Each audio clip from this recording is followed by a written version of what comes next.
Hey, everybody, TexAgs Rewind. We're having an argument. These guys think they can hit 6 out of 38. It's only 15%. I'm confident. Very confident. I don't know why I'm not confident. I just don't think you can right now. If we did it today and I videoed it, I don't think you would. I think it's weird that you're insulting my game and you've never seen me play. I think it's rude of me. I agree with you. because people do it to me all the time. That's I'll take you in this. I'm just saying, if you haven't, when's the last time you shot? Probably been about 3 or 4 months. Last time you shot? It's sometime in the last year. Yeah. It's definitely in the last year. If we went today and you had 10-minute warm-up, you think you're going to hit 6 out of 38? Mm-hmm. Yeah, with nobody in my face? Yeah, for sure. Can I play defense? Well, that changes things. I haven't shot with somebody in my face in forever. By the way, if you think they can, just don't be rude.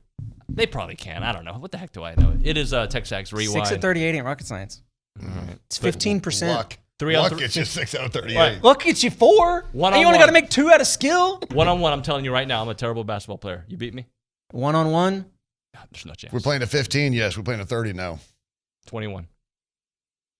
I like my odds. We're going to have a ref or not? I mean, wait, that's a good question. Are we calling fouls?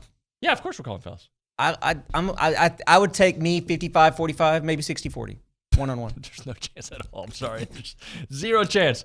All right, here we go. We talk about the transfer portal. That's a big part of the Go Hour because Smoke Bowie, he hit the portal. Sorry about that. Stephen McGee joined the program, QB1. And we also talked to Aaron Torres. A lot of topics with AT. Love talking to him. Trey Wallace from Outkick the coverage. We talked SEC football, changes, A&M, you name it. And these are the fan show guys. Did I introduce you guys? I don't think I did. My name's Kelly Adams, and Basketball I can player. make 6 out of 38. Roy May. Just watch. I just feel like every day there's another guy that decides to go in the portal. Yesterday it was Smoke Bowie, and the word that I'm using is wait and see. Everybody wants you to have a hot sports take.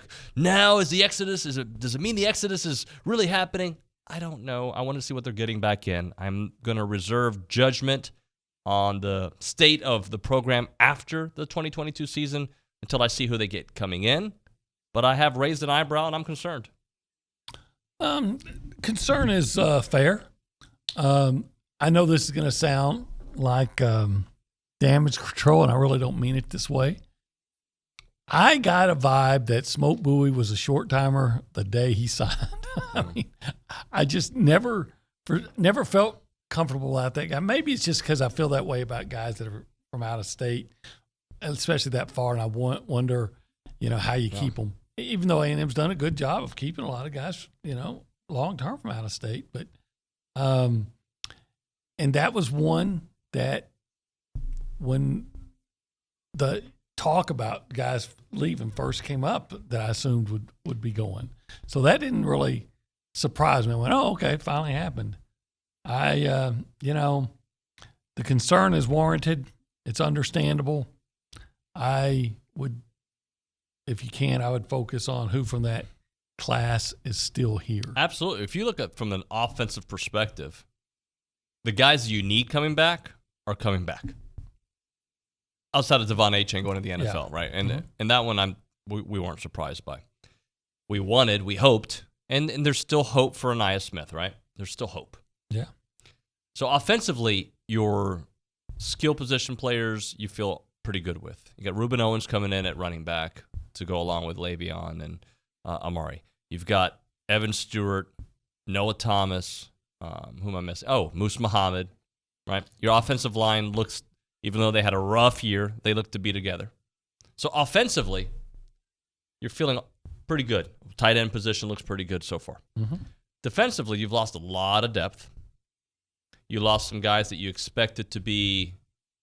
You'd hope that Smoke would be a player. Denver leaving, I think he's number 1 on 247's transfer list. I don't know how they make up that decision, but okay.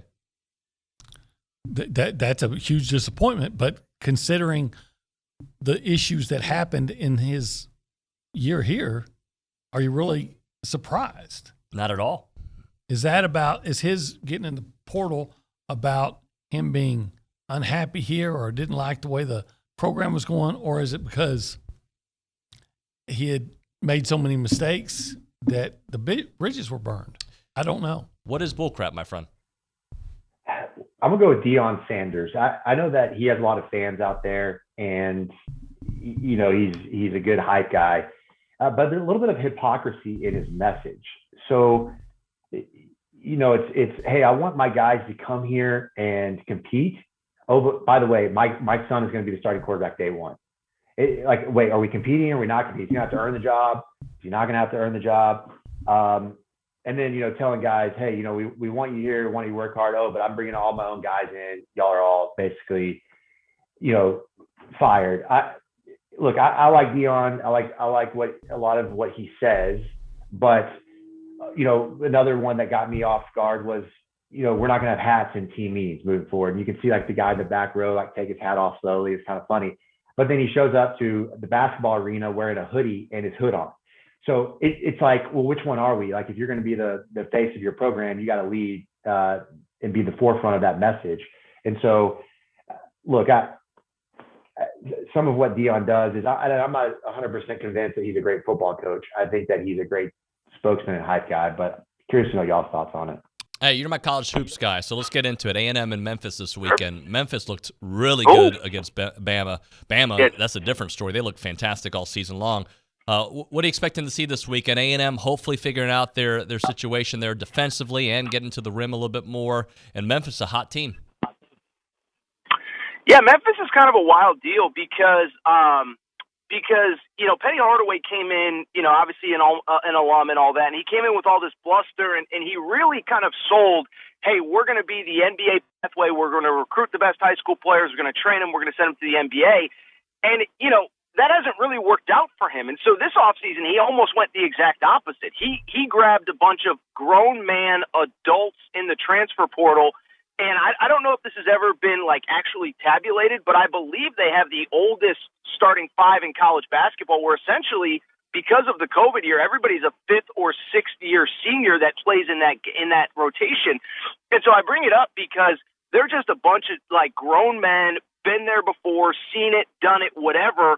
And they don't, to kind of honestly go back to the conversation we just had a second ago, they don't let the outside noise bother them. They don't let, obviously the other night being on the road against Bama bother them. And so I'm actually very impressed. I've always thought Penny could coach. I've always kind of wondered some of the guys that he's brought into the program, not saying they're bad kids individually, but maybe it wasn't the best fit for him. So yeah, grown veteran team. I haven't watched a ton of A&M early. I know that, as you said, there's been some surprising struggles, which I know we talked about last week.